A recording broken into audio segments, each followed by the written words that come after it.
The morning of my graduation had started like any other day, but the air felt electric, charged with the culmination of years of late nights, crammed textbooks, and endless practice. I'd spent weeks imagining this day: the crisp cap and gown, the proud smile of my parents in the audience, the applause echoing through the auditorium, and the final moment when my name would be called.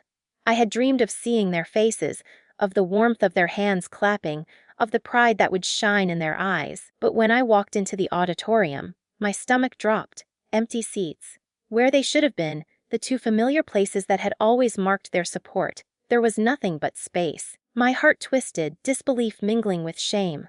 At first, I thought maybe they were running late, maybe a traffic jam, maybe some ridiculous last-minute excuse. But then I saw my sister, radiant and grinning, waving at me with smug satisfaction. She was on a vacation off to a resort with our parents, leaving me to face the biggest moment of my life alone. I sank into my seat, pretending to smile at the few friends and teachers around me. Laughter floated from clusters of families, the proud beaming faces of parents holding cameras, their phones capturing memories I would never share with my own. I clenched my fists under my robe, feeling tears threaten to spill, and asked myself again, how could they choose a getaway over me, over this? My parents had always made sacrifices, or at least that's what I had believed. But now, on my graduation day, I felt invisible. I realized, painfully, that I had been the background in their story while my sister was always the centerpiece. Memories of the past few years flashed through my mind like cruel little reminders. Birthday parties where my sister's achievements were celebrated louder and longer, family trips where I was reluctantly dragged along, and whispered conversations that seemed to revolve around her plans, her successes, her happiness. I had tried to shrug it off, to tell myself that they loved me in their own way, that they would be proud when it mattered most. But it was this moment, this pinnacle of my adolescence, where their absence screamed louder than any words. As the ceremony began, I felt a storm of emotions: hurt, anger, and a quiet determination brewing inside me.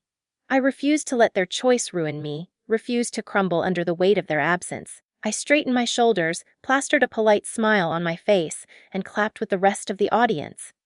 Every time I heard the names of my classmates being called, my heart ached, but it also sparked something darker: a desire to show them what it really meant to be appreciated and loved.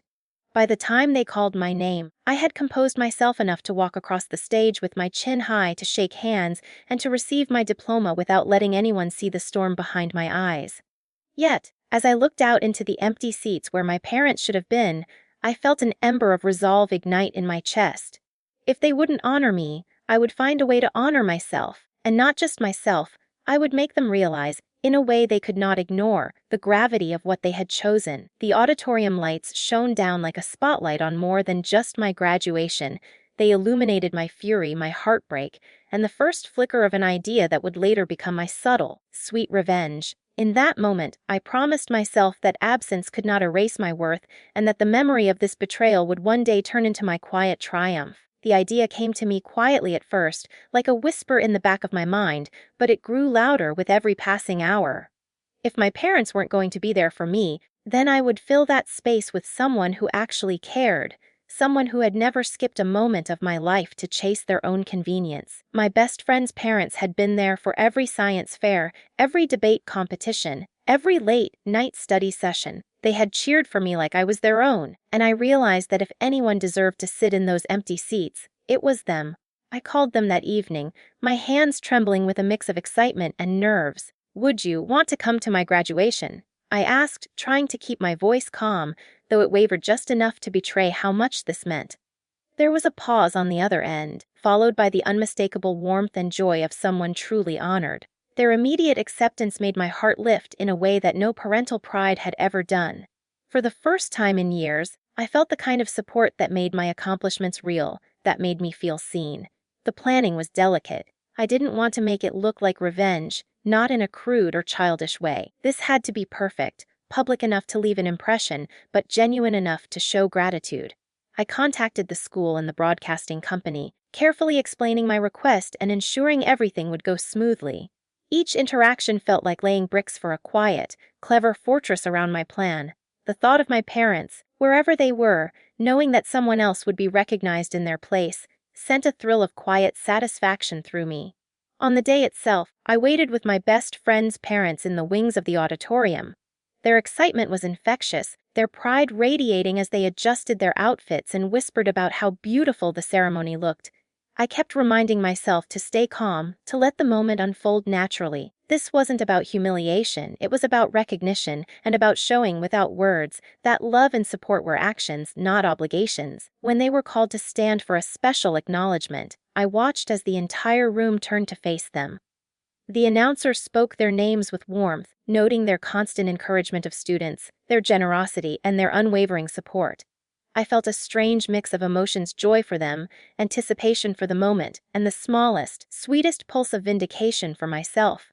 Every clapping hand, every flash of the cameras felt like a silent message to the people who had abandoned me. I stole a glance at my parents on the live feed. Their expressions, though caught only briefly, were priceless: confusion, shock, a touch of embarrassment. I could almost hear the mental calculations racing behind their eyes, trying to figure out why they weren't the ones being celebrated.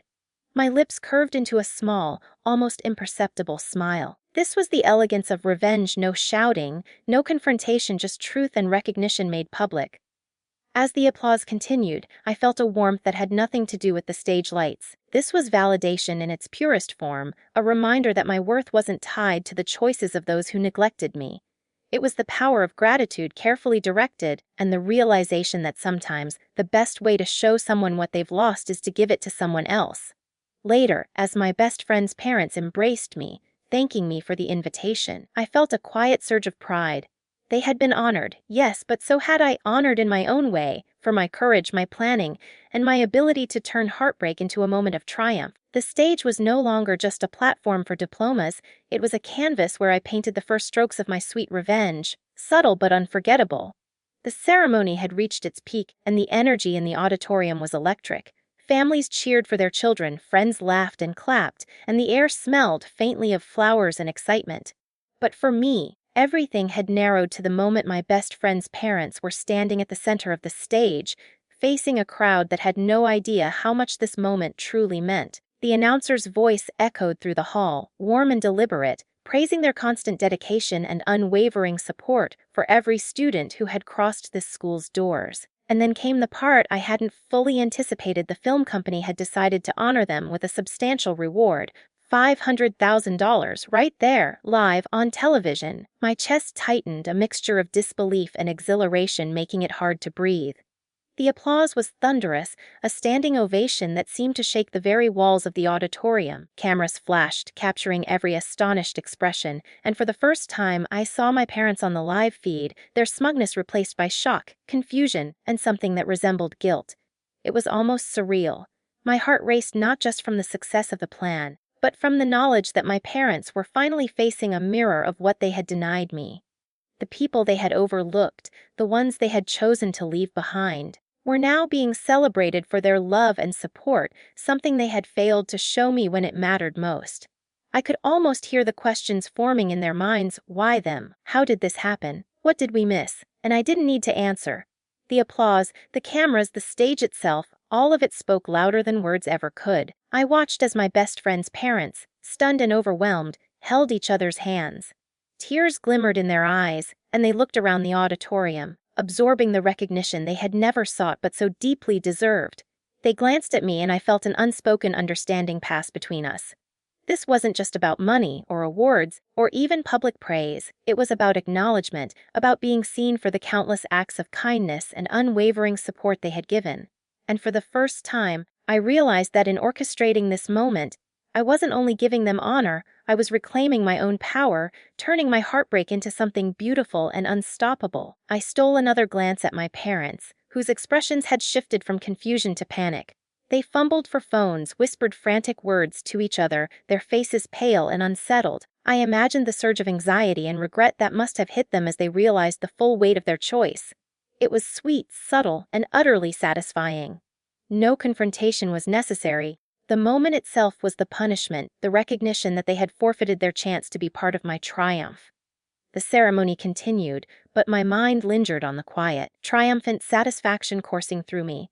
Every clap, every flash, every word of acknowledgement was a reminder that love and support were earned, given freely, and noticed, sometimes in ways the absent could never imagine. I felt a sense of peace mingled with pride, a feeling I had never quite experienced before. I had turned my parents' neglect into a lesson not just for them, but for myself. I had learned that recognition doesn't always have to come from the people you expect. Sometimes it finds you through your own courage and the kindness of others. As the applause began to fade and my best friend's parents left the stage, tears streaming down their faces, I followed them quietly. Their gratitude was overwhelming, and I realized that in this moment, I had accomplished more than I had imagined.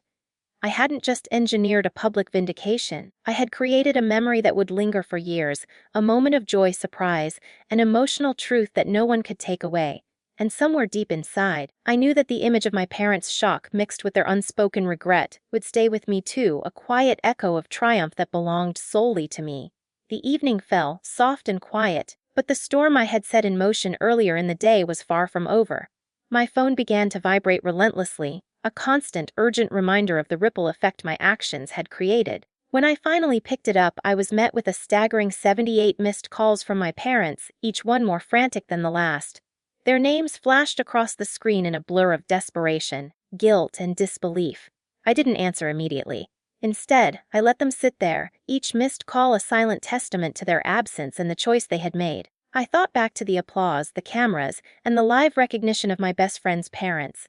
I replayed their astonished, grateful faces in my mind, and for the first time, I truly understood the power of validation when it came from genuine care and attention rather than obligation. My parents had chosen convenience over presence, and now they were confronted not with shouting or confrontation, but with the undeniable proof of what they had missed. It was poetic in its own way, harsh perhaps but fair. Finally, I called back. My voice was calm, measured, and careful. I could hear the tremor in theirs, the mix of panic and sorrow that had built over the hours they spent watching the broadcast and realizing the consequences of their absence.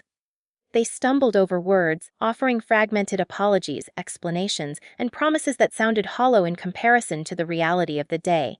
I listened quietly, letting each syllable fill the space between us, feeling the balance of power slowly shift. I didn't need to yell or cry, I didn't need to demand acknowledgement. Their panic, their realization, and their regret spoke louder than anything I could have said. As the conversation unfolded, I felt a strange sense of liberation. The anger that had burned in me earlier, sharp and consuming, had transformed into something stronger: clarity.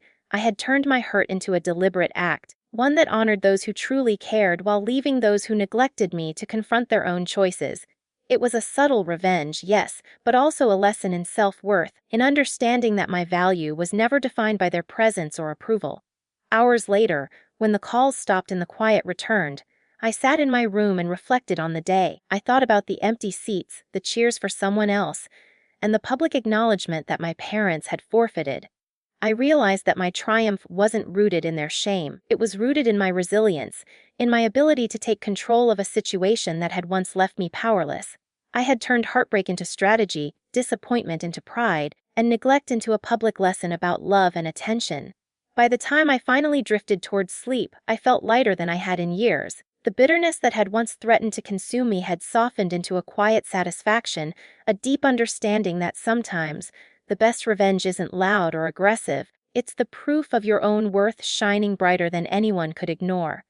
I knew that my parents would carry the memory of this day with them, a subtle reminder of choices made and opportunities lost. But more importantly, I carried the knowledge that I had turned my grief into empowerment, my hurt into a story of triumph. And in that calm, reflective moment, I realized something crucial: the people who truly matter, the ones who choose to show up with love and support, are the ones who deserve the celebration. The others, the ones who missed the moment, who chose convenience over presence, would always be a part of my past, a lesson rather than a burden.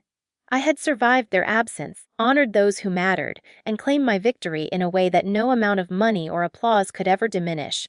The 78 missed calls had come and gone, but what remained was mine: my pride, my strategy, and my quiet, unforgettable triumph.